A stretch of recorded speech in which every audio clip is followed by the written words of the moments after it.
ஒரு நாள் எனக்கு உடம்பு சரியாமல் போக என் ஹஸ்பண்ட் நீ உட்காரு நான் சமைக்கிறேன்னு சொல்ல, சரி என்ன தான் பண்ணுறாருன்னு பார்த்தா மேகி தாங்க செய்கிறாரு. சரி வாங்க எப்படி செய்கிறாருன்னு பார்க்கலாம். அதுக்கு ஒரு கடாயில் தேவையான அளவு எண்ணெய் ஊற்றி கடுகு உளுத்தம் பருப்பு போட்டு நல்லா தாளிச்சதுக்கப்புறமா குட்டி குட்டியாக வெட்டி வச்சிருக்க ஆனியன் எல்லாத்தையும் சேர்த்து நல்லா வதக்குன்னு வதக்கி விட்டுக்கிறாரு. சின்ன பசங்கள்லேருந்து பெரியவங்க வரைக்கும் இந்த மேகி பிடிக்காதுன்னு யாராக இருப்பாங்களா?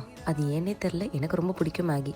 இதுக்கு கூடவே குட்டி குட்டியாக வெட்டி வச்சிருக்க கேரட்டு, அதுக்கப்புறமா ஆனியன் இது எல்லாத்தையுமே போட்டு வதக்குனதுக்கப்புறமா இது எல்லாத்துக்கும் கூடவே தேவையான அளவு உப்பு இது எல்லாத்தையுமே போட்டதுக்கப்புறமா மஞ்சள் தூள், மிளகாத்தூள், கரம் மசாலா இது எல்லாத்தையுமே போட்டு நல்லா வதக்கிக்கணும். மேகி கூடவே மசாலா கொடுத்துருப்பாங்க, அதையும் போட்டுக்கணும் இதையும் போட்டுக்கணும். இதுக்கு கூடவே தேவையான அளவு பெப்பர் போட்டுக்கோங்க. நிஜமாக சொல்கிறேன், பெப்பர் போட்டால் ரொம்பவே சூப்பராக இருக்கும். இது எல்லாத்துக்கும் கூட மேகி மசாலா இது எல்லாத்தையுமே போட்டு தேவையான அளவு தண்ணி ஊற்றுனதுக்கப்புறமா மேகி எடுத்து அதில் போட்டுட்டு நல்லா கலந்து விட்டு மூடி போட்டு வச்சுக்கோங்க.